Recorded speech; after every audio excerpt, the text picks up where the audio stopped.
السلام علیکم دوستوں، میرا نام ہے محمد یوسف۔ آپ میرا یوٹیوب چینل دیکھ رہے ہیں ہجرا آفیشیل۔ دوستوں، آج ہم بات کریں گے حضرت عائشہ رضی اللہ عنہ اور خدمت احادیث۔ دوستوں، آگے بڑھنے سے پہلے گزارش ہے کہ آپ ہمارے چینل کو سبسکرائب کر دیں تاکہ ہماری ہر نئی آنے والی ویڈیو کا نوٹیفیکیشن آپ کو ملتا رہے۔ دوستوں، چلتے ہیں اپنی ویڈیو کی طرف۔ دوستوں، احادیث مصطفیٰ خواتین میں سب سے زیادہ ام المومنین عائشہ صدیقہ رضی اللہ تعالی عنہ سے مروی ہے۔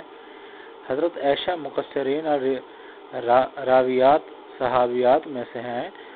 آپ کی مرویات کی تعداد 2210 بیان کی گئی ہیں، جن میں 286 حدیثیں بخاری اور مسلم میں موجود ہیں۔ مرویات کی کثرت کے لحاظ سے صحابہ کرام میں ان کا چھٹا نمبر۔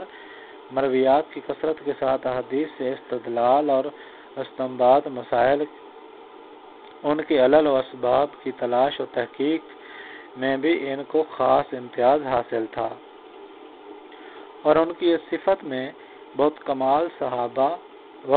صحابہ ان کے شریک تھے۔ کتب حدیث میں کثرت سے اس کی مثالیں موجود ہیں۔ امام زہری جو کبار تابعین میں سے ہیں، وہ فرماتے ہیں کہ یعنی حضرت عائشہ رضی اللہ تعالی عنہ تمام لوگوں میں سب سے زیادہ علم رکھنے والی تھیں۔ اجل صحابہ کرام ان سے مسائل دریافت کرتے تھے۔ دوسری جگہ یوں رقم تراز ہیں، اگر تمام ازواج مطہرات کا علم بلکہ تمام مسلمان عورتوں کا علم جمع کیا جائے تو حضرت عائشہ رضی اللہ تعالی عنہ کا علم سب سے اعلیٰ و افضل ہوگا۔ ام المومنین حضرت عائشہ صدیقہ رضی اللہ تعالی عنہ سے مروی احادیث کی تعداد 2210 ہے۔ مرویات کی کثرت کے ساتھ احادیث سے استدلال اور استنباط مسائل، ان کے علل و اسباب کی تلاش و تحقیق میں بھی آپ کو خاص امتیاز حاصل تھا، اور آپ کی صفت میں بہت کم صحابہ ان کے شریک تھے۔ کتب حدیث میں کثرت سے اس کی مثالیں موجود ہیں۔ رسول اللہ صلی اللہ علیہ وسلم سے استفادہ کے معاملے میں ام المومنین حضرت عائشہ صدیقہ رضی اللہ تعالی عنہ سے آگے تھیں۔ ان کے ذہن میں جو بھی اشکال پیدا ہوتا، وہ فوراً آپ صلی اللہ علیہ وسلم کے سامنے اس کا اظہار کرتی، اور آپ صلی اللہ علیہ وسلم میں اس کی وضاحت فرما دیتے۔ آپ کی راویات سے حضور نبی کریم صلی اللہ علیہ وآلہ وسلم کی سیرت مقدسہ کے ان گوشوں اور پہلوؤں کا پتہ چلتا ہے کہ آپ کی گھریلو زندگی میں تقسیم کار کیا ازواج مطہرات سے آپ کا سلوک کیسا تھا، آپ کی راتیں کیسے بسر ہوتی تھیں، آپ کتنا سوتے کتنا جاگتے تھے، اور کس قدر عبادت اور ریاضت میں شب بسر کرتے، کیسے ہم کلام ہوتے وغیرہ۔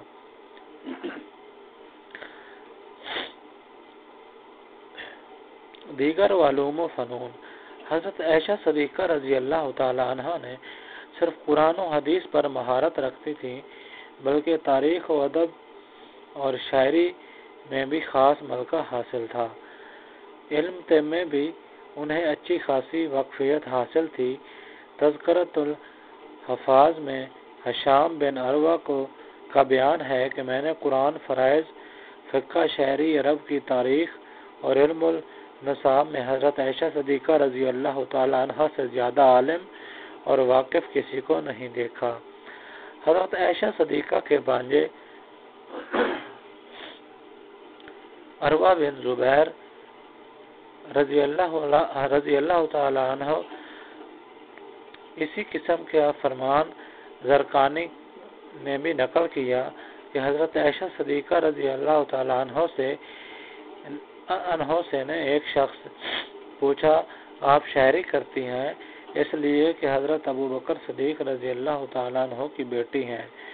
اسی طرح عرب کی تاریخ اور علم النساب میں حضرت صدیق اکبر خاصی مہارت رکھتے تھے۔ ان علوم کی آشنائی حضرت عائشہ کو وراثت میں، مگر آپ کو علم طب سے کیسے واقفیت ہوئی؟ حضرت عائشہ رضی اللہ تعالی عنہ خود فرماتی ہیں، حضور نبی کریم صلی اللہ علیہ وسلم آخری عمر میں بیمار رہا کرتے تھے۔ عرب کے طبیب آ کر جو آپ صلی اللہ علیہ وسلم کو بتاتے وہ یاد کر لیتی تھی۔ ام المومنین حضرت عائشہ رضی اللہ تعالیٰ عنہ رمضان المبارک 58 ہجری میں بیمار ہو گئیں۔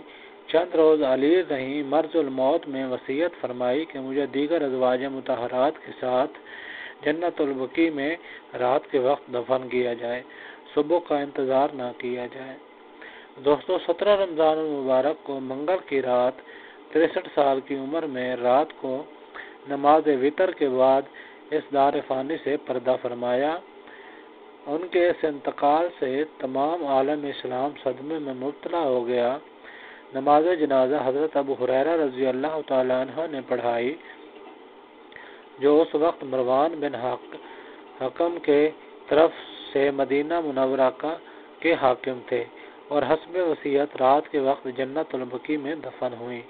محمد ابی بکر کے بیٹے حضرت قاسم، حضرت عبداللہ بن عبد الرحمن رضی اللہ تعالیٰ عنہ اور حضرت عروہ بن زبیر رضی اللہ تعالیٰ عنہ اور حضرت عبداللہ بن زبیر رضی اللہ تعالیٰ عنہ نے قبر میں اتارا۔ دوستو یہ تھی ہماری آج کی ویڈیو۔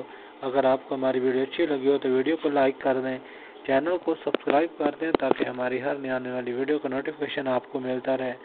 دوستو ملتے ہیں ایک نئی ویڈیو کے ساتھ، تب تک اپنا بہت سارا خیال رکھے گا۔ اللہ حافظ۔